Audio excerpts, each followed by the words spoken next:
17 जनवरी से मेरी ये क्लासेस आपको स्टार्ट हो जाएगी। इसका जो टाइमिंग है वो टाइमिंग है 2 PM से। आज ये तरह से मेरा मकर संक्रांति के शुभ अवसर पर एक प्रकार का फ्री वीडियो है और मैं जो क्लास में पढ़ाता हूँ, जो मेरे पढ़ाने के तरीके हैं, वो पूरे इस वीडियो के जरिए मैं देना चाहता हूँ। तो इसलिए सभी लोग इसको अच्छे से सुनेंगे। अब देखिए, जो क्लासेस है मानसून से हैं, तो मानसून को हम जो पढ़ाते हैं, कैसे पढ़ाते हैं वो देख लीजिए। एक फॉर्मेट है इसका, उस फॉर्मेट को देख लीजिए, समझ लीजिए, क्योंकि कोई भी चैप्टर हम पढ़ाते तो उसका एक फॉर्मेट कर देते हैं। जैसे सबसे पहले क्या है कि भूमिका, मानसून का भूमिका, यानी इसको हम लिखेंगे कैसे, यानी इंट्रोडक्शन कैसे करेंगे। तो सबसे पहले भूमिका, भूमिका के बाद इसका मीनिंग यानी अर्थ, डिफिनेशन क्या होता है मानसून का, फिर वो हम समझाते हैं कि मानसून का डिफिनेशन क्या होता है। फिर मानसून की उत्पत्ति जो है, मानसून की उत्पत्ति कैसे होती है, मानसून की उत्पत्ति कैसे होती है।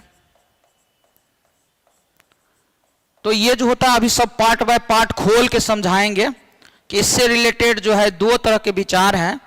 एक परंपरागत विचार है और एक आधुनिक विचार है। अभी दोनों को खोल के समझाएंगे कि परंपरागत विचार जो है किस तरह से होता है और आधुनिक विचार किस तरह से क्या क्या है। उसके बाद जो है मानसून की यांत्रिकी को देखेंगे।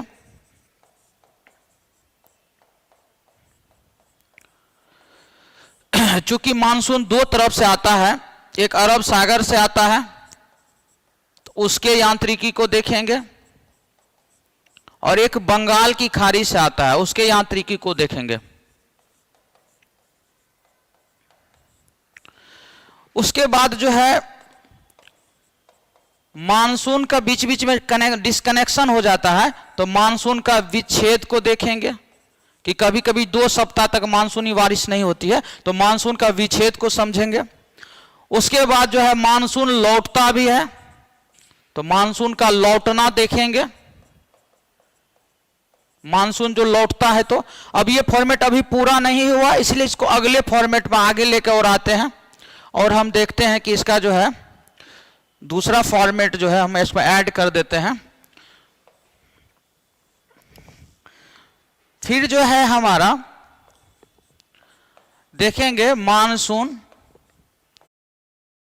क्या प्रभाव पड़ता है। बाकर संचलन है, इसको प्रभावित करने वाला कारक हेडली सेल है। स्थिति इसको लेता